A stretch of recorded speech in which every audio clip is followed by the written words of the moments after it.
Finally ನಾವು ಮಳೆ ಮಹದೇಶ್ವರ ಬೆಟ್ಟಕ್ಕೆ ಬಂದಾಯ್ತು ಗುರು. ಹೈ ಡಾರ್ಲಿಂಗ್ಸ್, ನಾನು ನಿತಿನ್ ಸ್ವಾಗ್ ಗುಂಡ್ಲುಪೇಟೆ. 3 days ಇಂದ ವಿಡಿಯೋಸ್ ಪೋಸ್ಟ್ ಮಾಡಿಲ್ಲ ಅಂತ ತುಂಬಾ ಜನ ಮೆಸೇಜ್ ಮಾಡ್ಕೊಂಡಿದ್ರೆ. ಏನಿಲ್ಲ, ಸ್ವಲ್ಪ ವರ್ಕಲ್ಲಿ ಬಿಸಿ ಇದ್ದೆ, ನಾನು ಅದಕ್ಕೋಸ್ಕರ ಮಾಡಲಿಲ್ಲ. ನಿಮ್ಮ ಈ ಲವ್ಗೆ ಕೇರಿಂಗ್ಗೆ ನಾನು ಯಾವಾಗಲೂ ಚಿರಋಣಿ ಆಗಿರ್ತೀನಿ ಅಂತ ಹೇಳಿ ಸಡನ್ಲಿ ನಾವು ಬಾಯ್ಸು ಬೆಟ್ಟಕ್ಕೆ ಹೋಗೋಣ ಅಂತ ಪ್ಲಾನ್ ಮಾಡಿದ್ರು. ಅದಕ್ಕೋಸ್ಕರ ಹೇರ್ ಸ್ಟೈಲ್ ಚೇಂಜ್ ಮಾಡ್ಕೊಂಡು ನಾನು ರೆಡಿಯಾಗಿ ಹೊರಗಡೆಗೆ ನಾನು ಬ್ಲ್ಯಾಕಿ ತಗೊಂಡು ಹಾಗೆ ಸಮೋಸ ಪಾನಿಪುರಿ ತಿನ್ಕೊಂಡು ಮನೆಗೆ ಸ್ವಲ್ಪ ಐಸ್ಕ್ರೀಮ್ ಪಾಸ್ ತಗೊಂಡು ನಾನು ಮನೆಗೆ ಹೊರಟೆ. ಯಾಕಂದ್ರೆ ಬ್ಯಾಗ್ ಏನು ರೆಡಿ ಮಾಡಿರಲಿಲ್ಲ, ಡ್ರೆಸ್ಸಿಂಗ್ ಎಲ್ಲ ಹಾಕೊಂಡು ಬ್ಯಾಗ್ ಪ್ಯಾಕ್ ಆಯಿತು. ಹಾಗೆ ಲಾಂಗ್ ಡ್ರೈವ್ ಆಗಿರೋದ್ರಿಂದ ನಮ್ಮ ಮೊಬೈಲ್ ಏನೋ ಸ್ವಲ್ಪ ಚೆಕ್ ಮಾಡ್ಸೋಣ ಅಂತ ನಮ್ಮ ಹುಡುಗರು ಹತ್ರ ತಗೊಂಡದೆ. ಎಲ್ಲ ರೆಡಿ ಮಾಡ್ಕೊಟ್ರು ಹುಡುಗರು. ಹಾಗೆ ಪೆಟ್ರೋಲ್ ಎಲ್ಲ ಹಾಕ್ಸ್ಕೊಂಡು ನಮ್ಮ ಬಾಯ್ಸ್ ಎಲ್ಲ ರೆಡಿ ಆದ್ವಿ ಹೋಗೋಕೆ.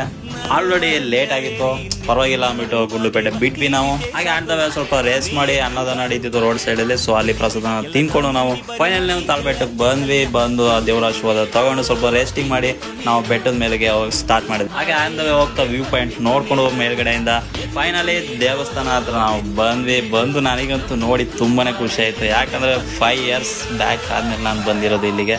ಸೊ ತುಂಬಾನೇ ಹ್ಯಾಪಿ ಆಯಿತು. ನೋಡ್ಕೊಂಡು ನಮ್ಮ ರೂಮಿಗೆ ನಾವು ಬಂದ್ವಿ. ವೈಬ್ಸ್ ಅಂತೂ ಚೆನ್ನಾಗಿತ್ತು. ನೆಕ್ಸ್ಟ್ ಬ್ಲಾಗಲ್ಲಿ ಸಿಗೋಣ. ಬಾಯ್, ಗುಡ್ ನೈಟ್ ಗಾಯ್ಸ್.